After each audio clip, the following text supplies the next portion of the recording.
Halo kawan maritim, apa kabar? Semoga semua dalam keadaan sehat dan tetap bersemangat ya. Senang sekali bisa ketemu lagi di tayangan Kabar Maritim Museum Maritim Indonesia. Terima kasih untuk semua kawan maritim yang masih tetap setia menonton tayangan-tayangan kami di channel YouTube Museum Maritim Indonesia. Dan jangan lupa klik tombol subscribe.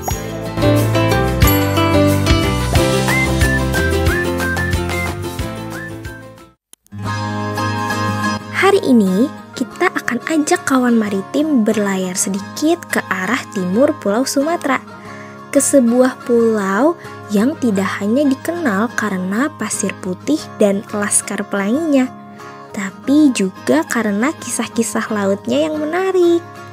Yap, kita ke Pulau Belitung.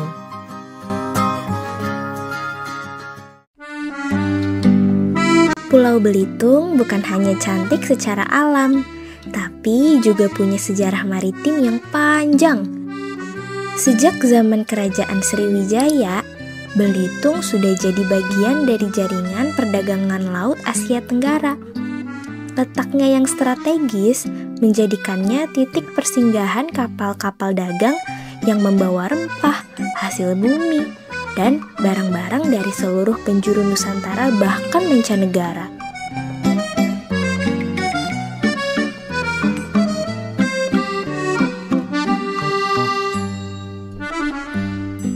Di sepanjang pesisirnya, banyak pelabuhan kecil tumbuh dan berkembang, menjadi tempat berlabuh kapal, serta jalur keluar masuk komoditas penting. Salah satu jalur penting adalah Sungai Cerucuk, yang mengalir di bagian barat daya pulau, dan di sanalah cikal bakal pelabuhan Tanjung Pandan berada.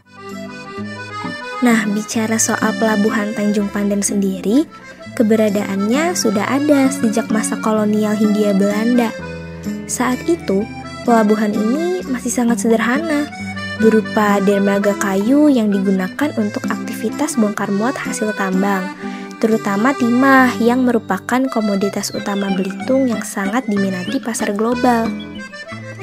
Belitung saat itu dikelola oleh sebuah perusahaan tambang besar bernama Billiton Maskapai, yang didirikan oleh pemerintah kolonial Belanda pada tahun 1860.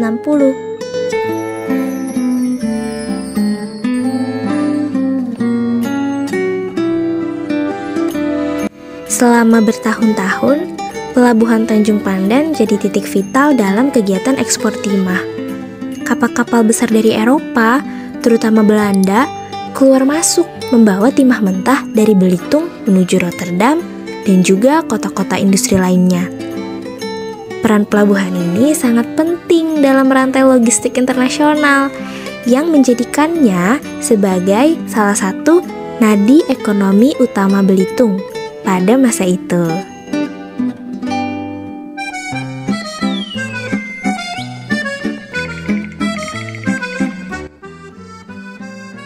Setelah kemerdekaan, pelabuhan ini tetap beroperasi dan perlahan mengalami berbagai pembaruan. Ketika kejayaan industri tambang mulai menurun di akhir abad ke-20, Belitung mulai menata arah baru, yaitu sektor pariwisata dan ekonomi kreatif. Dalam pergeseran ini, pelabuhan Tanjung Pandan berperan penting sebagai penghubung logistik dan pintu masuk wisatawan.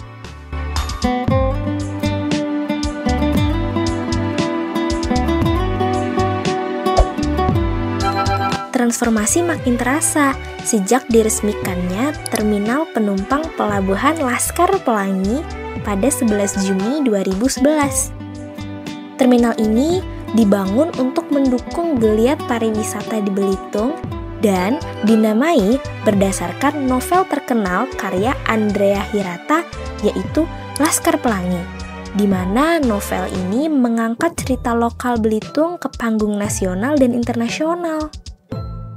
Pelabuhan pun tidak cuma jadi tempat keluar masuk barang, tapi juga menjadi wajah pertama yang menyambut wisatawan. Secara geografis, pelabuhan ini terletak di muara Sungai Cerucuk, di di bagian selatan kota Tanjung Pandan, wilayah yang dulunya dikenal sebagai Kampung Pandan. Letaknya yang relatif tenang dan terlindung dari gelombang besar menjadikannya ideal sebagai kawasan pelabuhan. Sekarang, Pelabuhan Tanjung Pandan dikelola oleh PT Pelindo Regional 2 dan berstatus sebagai pelabuhan nasional. Pelabuhan ini memiliki luas daratan sekitar 8,5 hektar dan perairan hingga 730 hektar.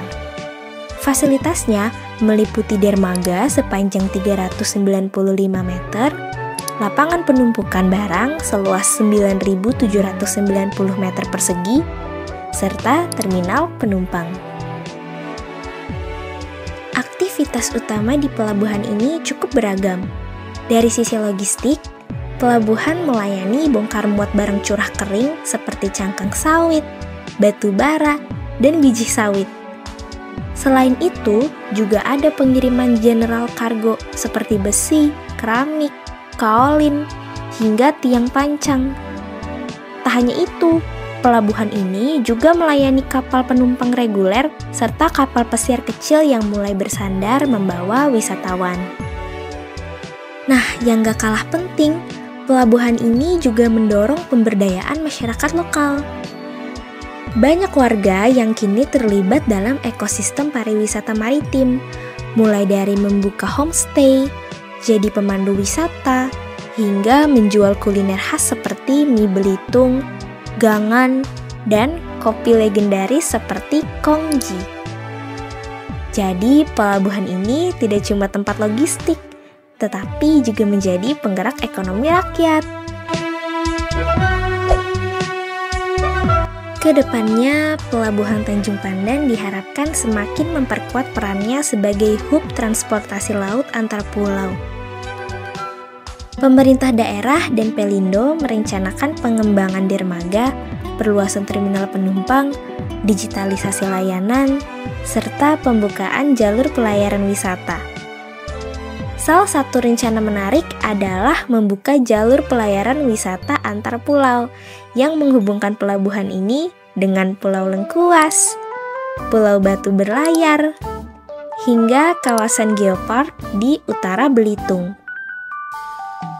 Jika ini terwujud, maka pelabuhan akan jadi bagian dari Marine Tourism Loop yang mendukung ekowisata berkelanjutan. Semua ini tentu diarahkan agar tetap menjaga prinsip Green Port, ramah lingkungan, dan berkelanjutan.